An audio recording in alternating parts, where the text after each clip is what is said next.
আসসালামু আলাইকুম রহমতুল্লাহ। আমার নাম মোহাম্মদ জসিমউদ্দিন, বাড়ি কাঠগড় ছিল, বর্তমান আমানুল্লাহ আছি। কাঠগড় মাদ্রাসা একজন ছাত্র।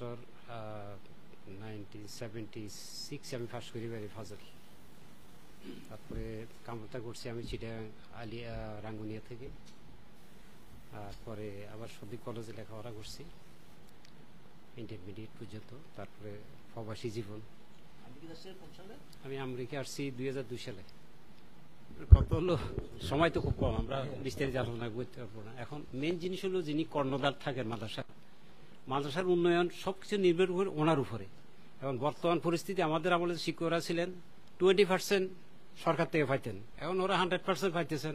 মাদ্রাসা ভালো চলুক খারাপ চলুক, ওদের ওই দিকে একটা তো কেয়ার নাই, মাসলি ওদের বেতনটা পাইতেছে। আমরা 2 সিজন মাদ্রাসার জন্য চাঁদা উঠেছি, ভাদ্র মাসে আউশের ধানে এবং শীতকালে বাড়ি বাড়ি যে মাদ্রাসার শিক্ষকদের বেতনের যোগান আমরা করছি যতটুকু পারছি। আমরা তো জাজিয়ালার হলে বেতনটুকুলো দিতে পারতাম, অনেকে দিতে পারতো না, অনেক ছিল।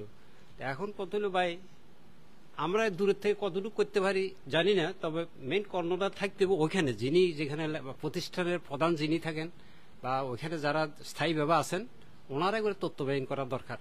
ওনারা যদি তত্ত্বাবধান না করে আমরা টাকা দিতে পারবো, টাকাটা কাজ করবো কে? সঠিকভাবে টাকাটা বন্টন কাজ করা উন্নয়নের জন্য ওই ধরনের লোকের দরকার। এখন আছে কিনা বলে আমি জানি না, যেহেতু আমি দীর্ঘদিন বাইরে। তো আপনারা যারা আছেন জানে, বিশেষ চেয়ারম্যান সাহেব, উনি তো অবশ্যই ওইখানে স্থানীয় লোক এবং দীর্ঘদিন ছিলেন, তো আসা যাওয়ার মধ্যে আছেন। তো আশা করি উনি ওনার সাজেশন এবং যারা আছেন ওনার সাজেশন মতো আমরা চলবো।